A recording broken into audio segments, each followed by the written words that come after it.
건강해지고 싶어요. 행복해지고 싶어요. 성공해서 자유로워지고 싶어요. 그러나 내 무의식은 전혀 다른 프로그래밍이 되어 있기 때문에 쉽게 바뀌지 않는다는 겁니다. 반갑습니다. 하면 된다 아매니저입니다. 척추에 철심 꽂는 수술을 받지 않으면 평생 전신마비가 된다는 진단에도 불구하고 수술 없이 단 12주 만에 걸을 수 있었던 이유를 뇌 연구를 통해 깨달은 뇌과학자 조 디스펜자의 성공 방식을 알려드리겠습니다. 영상 끝까지 시청하시고 실천하셔서 함께 성공합시다. 그럼 오늘 또 성공하는 하루 되세요. 여러분의 삶을 변화시키고 싶다면 그 시작하는 방법에 대해 말씀드리겠습니다. 습관이란 반복을 통해서 습득한 자동적이고 무의식적인 생각, 행동, 감정의 집합입니다. 사람들은 일어나 자신의 문제에 대해 생각하기 시작합니다. 그 문제는 회로 뇌에 깊이 기록된 기억, 각각의 기억 중 하나가 특정 시간과 장소에서 사람과 사물과 연결되어 있죠. 하루를 시작하는 순간 우리들은 이미 과거를 생각하고 있습니다. 감정은 과거 경험의 산물이라 문제의 기억을 떠올리는 순간 갑자기 불행하고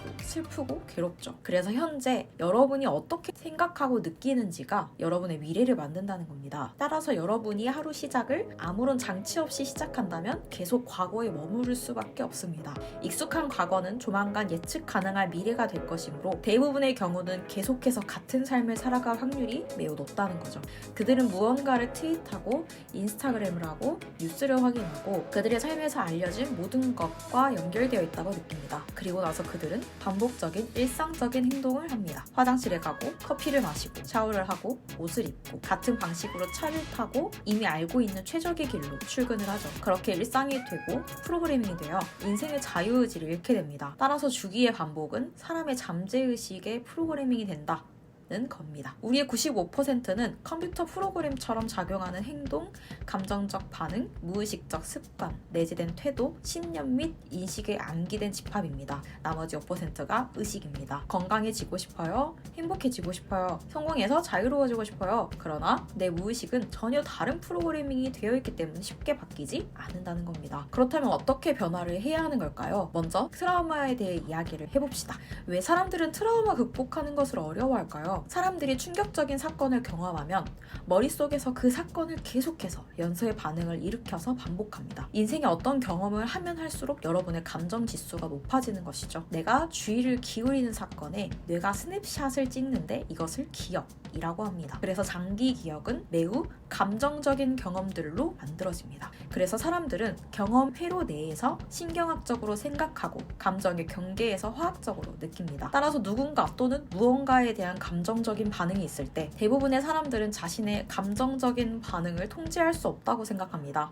어떤 사건 속 감정을 수용한다면 불운기가 찾아오는데요. 몇 시간 또는 며칠간 지속되는 것이 기분이라는 겁니다. 만약 5일 전 나에게 이런 일이 일어났고 몇 주 또는 몇 달 동안 같은 감정적 반응이 지속된다면 나는 하나의 긴 감정적인 반응을 보이는 겁니다. 또 만약 9개월 전에 일어난 사건에 같은 감정적 반응을 몇 년 동안 지속한다면 그것은 그 사람의 성격 특성이 되는 것이죠. 사람은 누구나 한 사건이 일어나면 그 사건을 계속 기억하려 하고 지속적으로 복기합니다. 왜냐하면 스트레스 호르몬의 감정이 내게 무슨 일이 일어나는지 주의를 기울이기 때문이고 늘 과거 경험을 바탕으로 최악의 시나리오를 예상하고 다시 일어날 경우를 대비하고자 하기 때문입니다. 그래서 내 몸은 하루 24시간, 일주일, 1년 365일 지속적으로 같은 과거 경험 속에 살고 있다고 믿고 있습니다. 그 감정이 특정 생각에 영향을 미치고 그 생각이 감정을 만들고 그 감정이 결국 또 생각에 영향을 미치죠. 이러한 메커니즘이 어제와 다른 변화와 선택을 하고자 한다면 불안하고 낯설다고 느끼는 이유입니다. 사람의 뇌는 여러분이 상상하는 것과 실제 경험하는 것, 그 차이를 알지 못합니다. 우리 몸의 감정적으로 여러분의 미래가 어떤 모습으로 만들어져 갈지 새기는 연습들을 해나간다면 그것은 미래에 대한 지도가 되고 지속적으로 해나간다면 그런 모습으로 여러분이 프로그램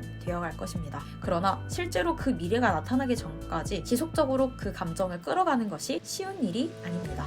보통 중간에 포기하기 때문에 평생을 가난하게 살기도 하죠. 그래서 우리는 반복하는 것이 중요합니다. 명상이 그 중요한 도구가 될 수 있어요. 지금 자리에 앉아서 눈을 감아보세요. 외부 환경으로부터 차단시키는 겁니다. 아무것도 보이지 않는다면 당신의 뇌에 자극을 최소화시킬 수 있고 잔잔한 음악이나 이어플러그를 낀다면 뇌에 전달되는 감각의 정보를 최소화시키는 거죠. 이 과정은 여러분의 몸에 감정을 학습시키는 겁니다. 미래에 내가 원하는 모습을 이룬 감정은 어떨까? 라는 질문에 답변을 스스로 하면 하시면서 감정을 떠올리고 온전히 느끼세요. 완전한 풍족감이죠. 내가 부자가 됐다라는 감정을 느끼는 순간 당신은 실제로 부를 창출해내는 겁니다. 성공의 감정을 느끼는 순간 성공을 향한 여정이 시작되는 거죠. 그리고 눈을 떴을 때 당신이 어떤 사람이 될지 마음속으로 리허설하세요. 당신이 해야 할 것들, 당신이 해야 할 선택들, 당신이 취해야 할 순서 및 단계들을 계속해서 리뷰하세요. 우리는 새로운 자아를 재창조하기 전에 옛 자아의 습관을 고쳐야 합니다. 우리는 시냅스 이전의 연결고리와 새로운 연결고리를 싹트게 해야 합니다. 우리는 이미 연결된 전선을 풀고 다시 개선하고 다시 연결해야 합니다. 새 감정으로 재프로그래밍 하는 것이 행동이고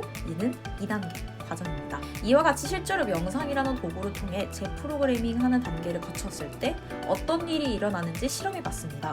실험 전 생물학적 나이를 알려주는 DNA 염색체의 말단 영역인 텔로미어를 측정했고 60일 동안 일주일 중 5일간 명상을 하라고 요청했습니다. 62로 74%의 사람들이 이 텔로미어를 40%나 늘렸습니다. 이 중 20%의 사람들은 현저히 더욱 놀라운 변화를 일으켰죠. 이처럼 조 디스펜자는 자연 치유에 관한 연구를 통해 기적적인 치유를 경험한 사람들을 만나면서 인간의 마음과 육체를 다스리는 열쇠가 사람의 뇌에 있다는 사실을 깨닫게 되었습니다. 그리고 지금은 전 세계를 돌아다니며 뇌를 새롭게 바꿀 수 있는 방법에 대해 강연을 하고 있고 이 강연들로 많은 사람들이 스스로 변화를 시키도록 했다고 합니다. 우리도 이 명상이라는 도구를 실천하여 함께 성공합시다. 그럼 오늘도 성공하는 하루 되세요.